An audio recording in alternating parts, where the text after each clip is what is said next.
దాదాపుగా 8 మందిలో ఒకరు డిప్రెషన్‌తో బాధపడుతున్నారని చెప్పేసి 2022లో మనకు ఒక WHO నివేదిక వచ్చింది. యాక్చువల్‌గా ఈ యాంగ్జైటీ, డిప్రెషన్ అనేది ఎందుకు వస్తుంది? ఇంత ఎక్కువ స్థాయిలో మంది దీంతోని బాధపడగలగ కారణం ఏంటి సార్? రఫ్లీ డిప్రెషన్ చూసుకుంటే ఒక 10% on average in a year suffer అవుతారండి, ఏ కంట్రీలో అయినా on average. Probably more so ఆడవాళ్ళల్లో దాన్ మగవాళ్ళలో. ఆడవాళ్ళల్లో ప్రివలెన్స్ ఆల్మోస్ట్ డబల్ ఉంటుంది మగవాళ్ళ కంటే. యాంగ్జైటీ డిసార్డర్స్ వచ్చేసి almost anywhere from 30 to 35% of individuals over a period of 1 yearలో సీమ్ టు సఫర్.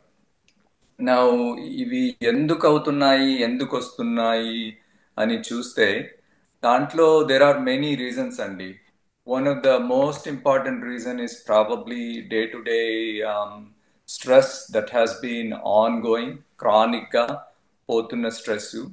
అది కాకుండా దెర్ ఆర్ జెనెటిక్ ప్రిడిస్పోజిషన్ ఉంటుందండి. ఎవరన్నా ఫ్యామిలీలో ఒకవేళ వాళ్ళకి డిప్రెషన్, యాంగ్జైటీ ఉంటే there are more chances that either kids కానీ వాళ్ళ సిబ్లింగ్స్ అంటే బ్రదర్స్, సిస్టర్స్ వాళ్ళు కానీ ఇంకొక బ్లడ్ రిలేటెడ్ ఫ్యామిలీ మెంబర్స్ కానీ వాళ్ళల్లో ఎక్కువ ఛాన్సెస్ ఉంటుంది. దాంతోపాటు there are other reasons also అండి. సర్టెన్ ఫిజికల్ డిసార్డర్స్ అవన్నీ కూడా కొంచెం ఇంక్రీజ్ చేస్తాయి రిస్క్ని. నా ఒక్క దాన్నే పిన్ పాయింట్ చేయాలంటే ఒక పర్టికులర్ కారణాన్ని, there is no such thing. But a major big stress కానీ, బిగ్ ట్రామా కానీ, big loss in the family, like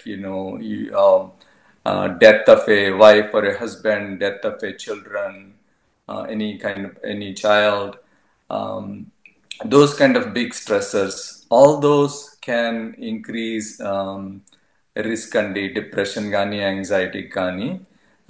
Additionally, we keep hearing a lot of abuse when somebody is a child. అలాంటి abuse కూడా increase చేస్తుంది ఈ chances of depression కానీ, anxiety కానీ. మీరు తీసుకునే అదే మందులు, అదే నాణ్యమైన మందులు, కానీ సగం ధరకే. అవును, మెడ్ ప్లస్ బ్రాండ్స్ పై 50 to 80% తగ్గింపు.